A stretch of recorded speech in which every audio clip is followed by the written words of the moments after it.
following is a Comfortably Zoned Radio Network production. Thank you, Tally Olson. I am indeed comfortably zoned in Alameda, California, right across the bay from San Francisco and across the moat from Oakland. I am blessed to, and I advertise this, I talk to some of the most interesting people on the planet on a regular basis. Today's no exception. My streak continues. Hal Bock, Marty Rose, both former AP, retired from the Associated Press, and both regulars on the Comfortably Zoned Radio Network. How you doing, gentlemen? Mr. Bock. I'm good, Ralph. Thanks for asking. Good.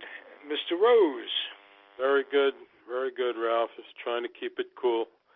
Got a big heat wave here. So we are getting, this is the first few days of our heat wave, our summer. It's been virtually no spring. It's winter. I can't really complain about winter weather in California, but it's nice that it's getting warm here.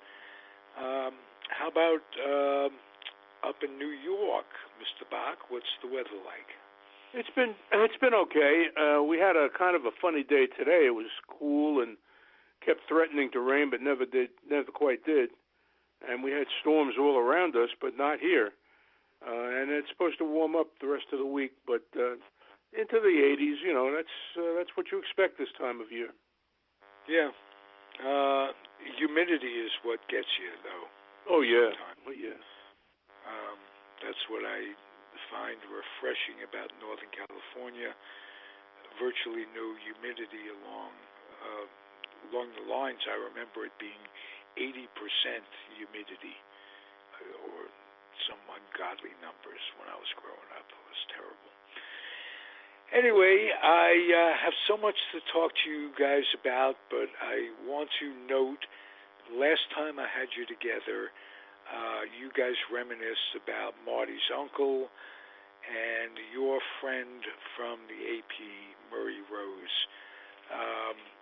Talk about him a little bit, Hal, some memories of him. He was a boxing writer and kind of a mentor to you a little bit.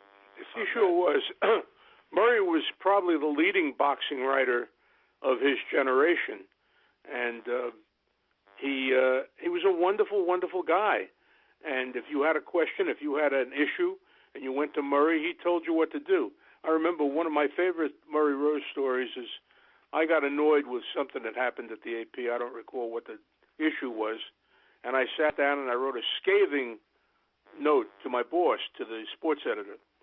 And Murray came by and he said, "What are you doing?" I said, "I'm going to let them know what I think. This is outrageous, blah, blah, blah." And Murray looked at it. He said, "You're right. You're absolutely right. Now, do me a favor. Tear it up and throw it away." And he was right, because you don't want to have a track record of being a complainer. So, he was a guiding light for younger writers like I was, and I appreciated having him around. Believe me, he was a terrific sports writer, a terrific boxing writer. He was a terrific editor as well. So I loved working for Murray Rose, and Marty can confirm that as his uncle. You know, he was a terrific guy. No question. Yeah. As was his brother Jack. That's right. I don't know how well you knew him. I did. I knew him well. Marty's dad.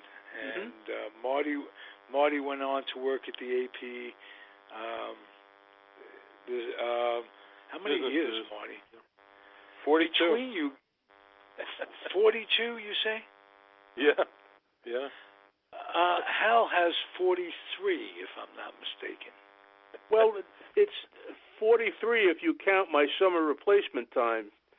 So, I mean, it's my full-time employment there was 40 years. 1963 to 2004. So I'm going to call this one a dead heat. Murray had 46 years. Yeah. Whoa.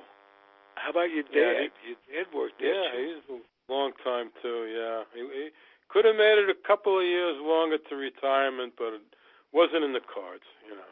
Yes. But Murray worked. Murray covered boxing for 4 decades, from Joe Louis up to Ali, and he covered international sports like the Olympics on 6 continents, and he was at that fight in Maine with Lewiston, Maine. Lewiston, Maine. Right. The Shame in Maine, they called it. And that was, and he was quoted. Somebody asked him about if he saw the punch. He said, it looked like a phantom punch. And I saw him swing, but I did not see it connect.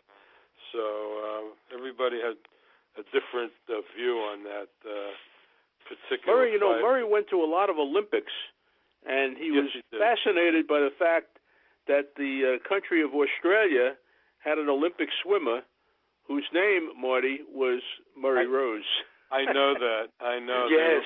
They were confused a lot of times. Yes, it was. And It was. I understand they got a kick out of it. They met once also. So somebody introduced them at some I don't know what it was, but he did meet him. I don't know if it was in Australia when he was covering something or what, but Murray Rose, meet Murray Rose. Yeah, when you look up Murray Rose on Google, you get most of the swimmer. You know? Right. So, exactly. But Murray Rose is directly responsible for fueling my passion as a sports fan. And Marty will tell you about, we called them guest seats. Murray would send home tickets with your dad, I'm sure. Right. And I'm talking great tickets, where not just ticket to the ball game, right behind the bench. Well, the garden seats were great. Yeah, the garden seats were right down on the floor. The baseball and football. The football was basically general admission when you're talking about the old Titans and the Polo Grounds. You know. Yeah, but you could sit on the 40. There were only 200 of us. Right. So the place was basically empty. Right. You sit on the 40-yard line, and those were great days. But how our lives would have gone in terms of what we took as an interest, were it not for that, I don't know. I really don't know, because nothing but sports has held an interest. Baseball in particular, but the winter sports were so important. And I got to thank your uncle at your wedding. I got to meet him at your wedding and thank him. That's great. Well, yeah. We were a little late, the Bear and I, but that was the highlight of my sports. One of the highlights of my sportsdom is getting to thank him for all those. I mean, Hal Bock, what the Garden was like in those days, and to be right in the middle of it. I want to ask you guys both, speaking of boxing and the Garden, there was in 1965, right before I went in the Air Force, I was selling insurance on a debit route in Harlem as an 18-year-old kid. And could have 5 podcasts on those stories. But and I'll tell you one, and this is how I won in the office that I worked for. Crone and Crone, remember Elaine Crone, her dad, Marty?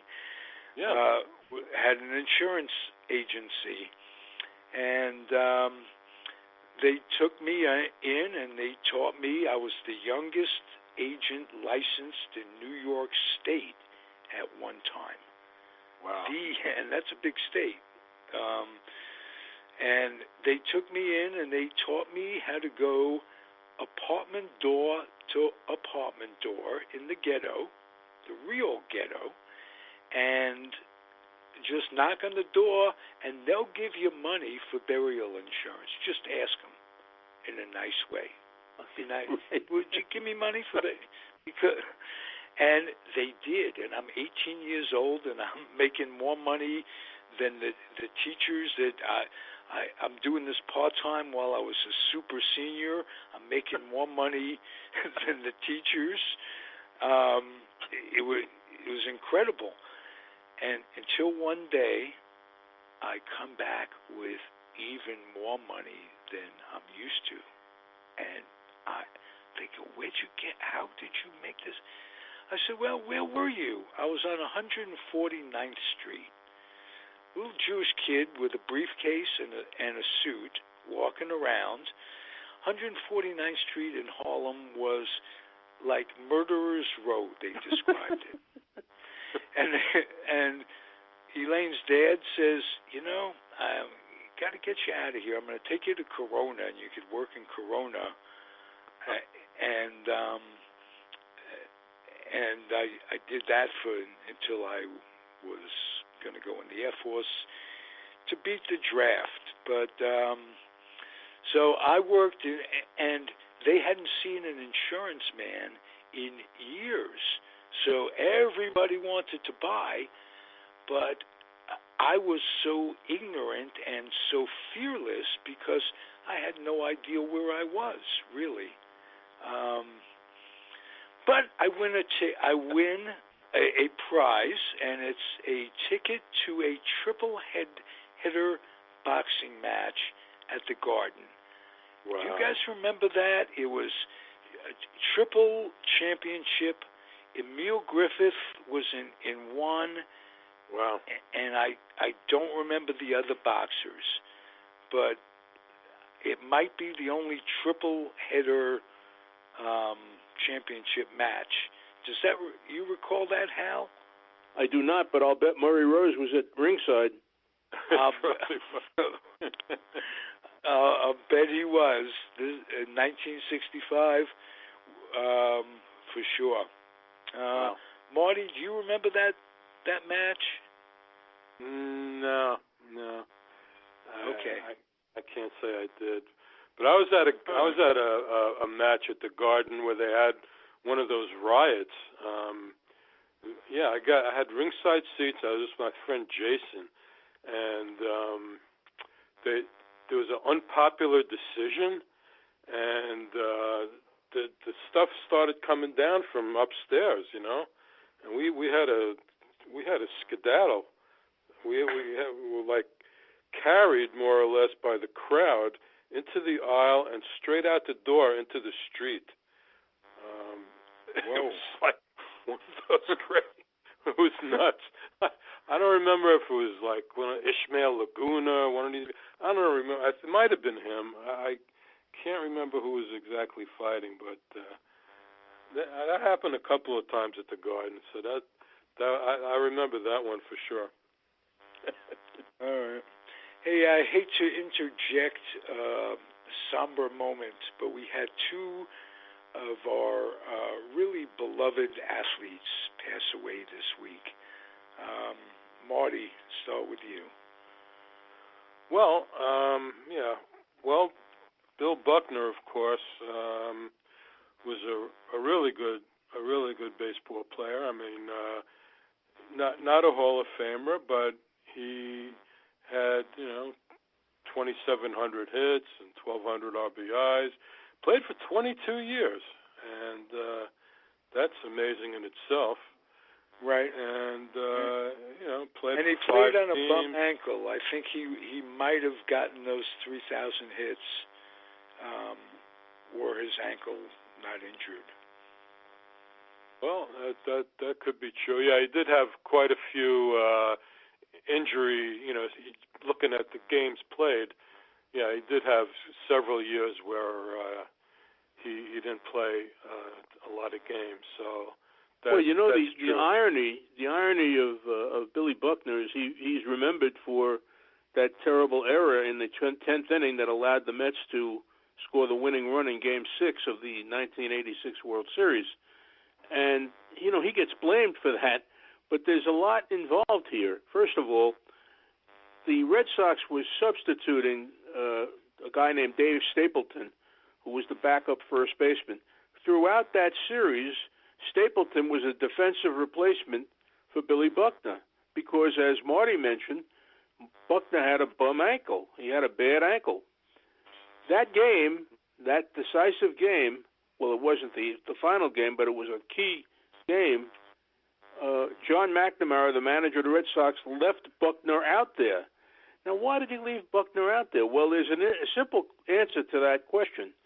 The Red Sox were 1 out away from winning the World Series, and I think that McNamara wanted Buckner to be part of the celebration on the field of the players rushing the mound and dancing and doing that whole thing. So he left him out there.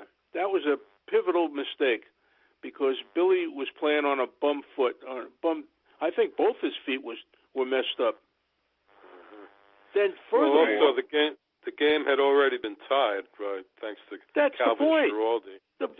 Schiraldi and Bob Stanley with a wild pitch. The game didn't turn on Billy Buckner. It turned on the fact that they couldn't get the third out before that ball was hit. So for him to be blamed for the 80s, and then in Game 7, the Red Sox took the lead and they blew it. So for him to be blamed for the Red Sox losing the 1986 World Series to the Mets is really unreasonable and unfair.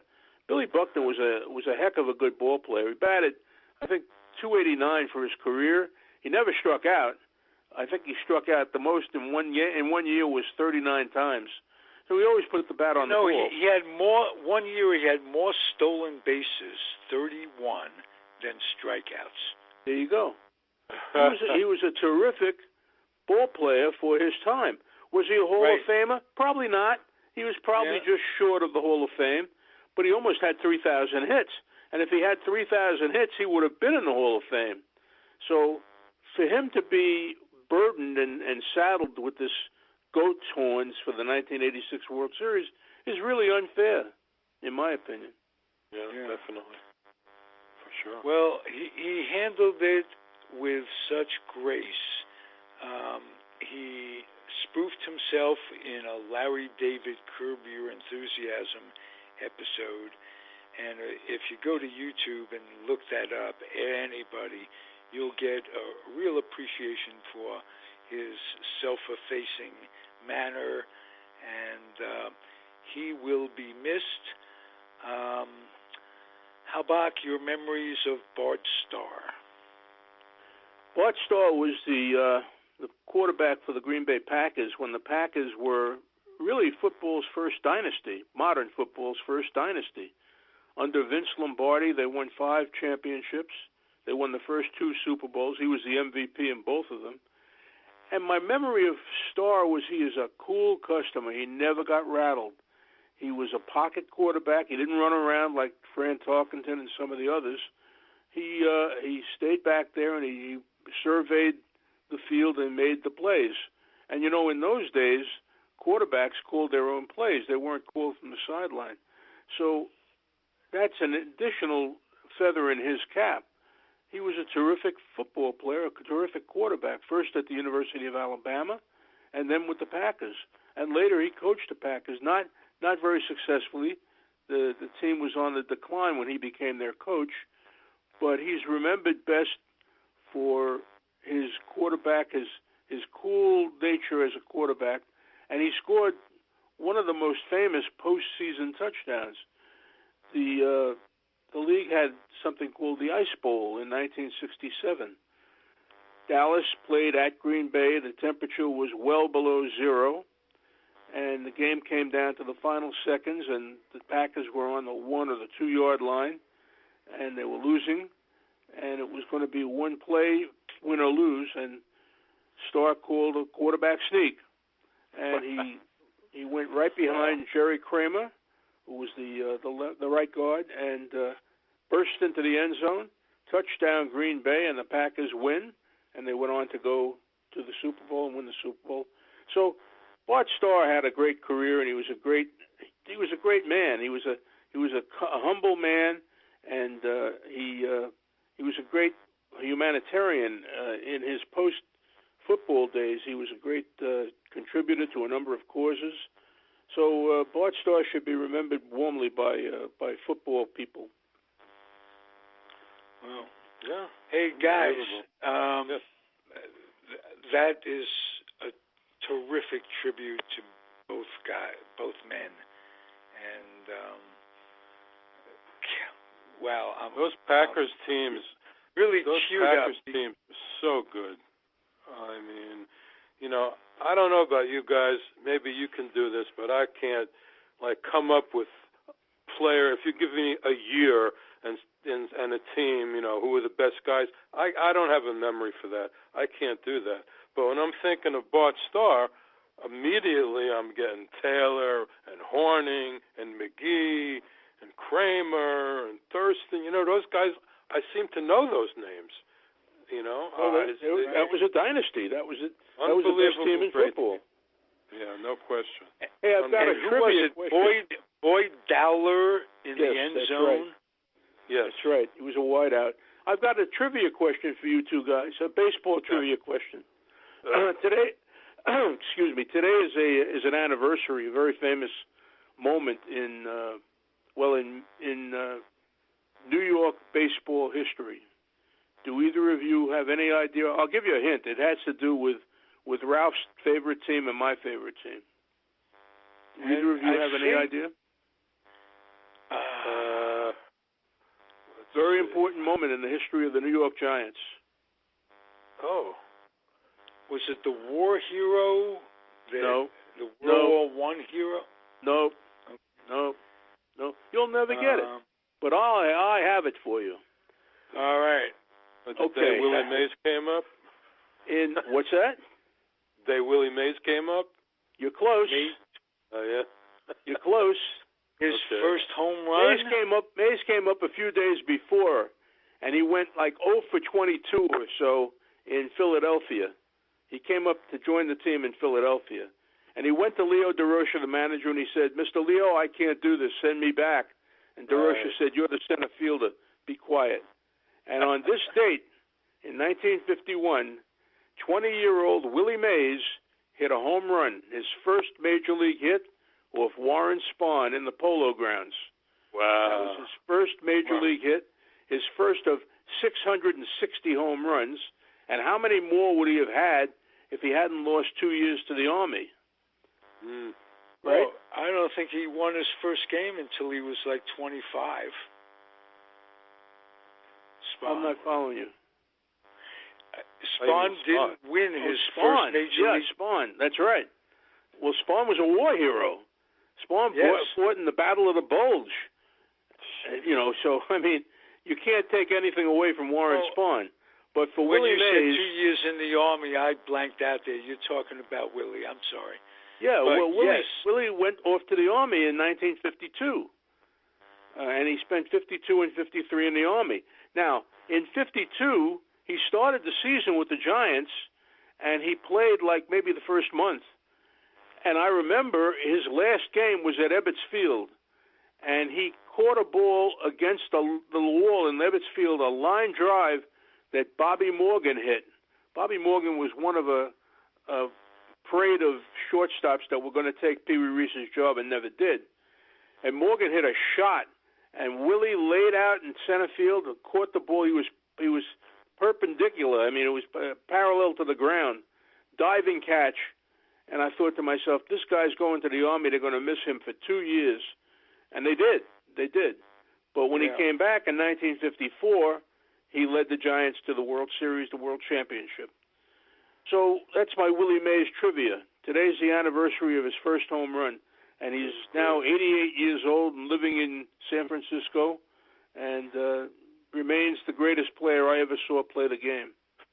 Yep. And sadly, we've talked about this before, he is the last surviving member of that 1951 team. There are several 54 guys, Joey Amalfitano, Johnny Antonelli. Yeah, but none from the 51 shot heard round the world team. And that was my first year going to games with my grandfather. I was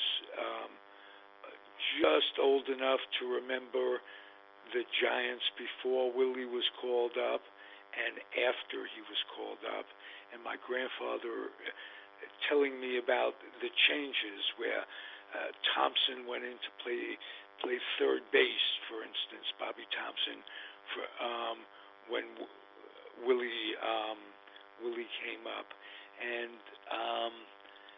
they were all gone. It's just very sad, very sad. But Willie has lived 88 years, so let's all go for that as our personal records and go right through it. 88 will be the under. Not bad. Sounds good. Sounds good. Sounds good? All right. Meet you here when we're 89. Good. Hang in, guys. Thanks for another great episode. Box score. Marty Rose, the guest. Hal, love it as usual. And we'll talk when we do. Thanks again for listening, everybody. It's the Comfortably Zoned Radio Network, and I'm thrilled to talk to these guys. Adios. Good night, everybody. The proceeding was a Comfortably Zoned Radio Network production. Thank you for listening.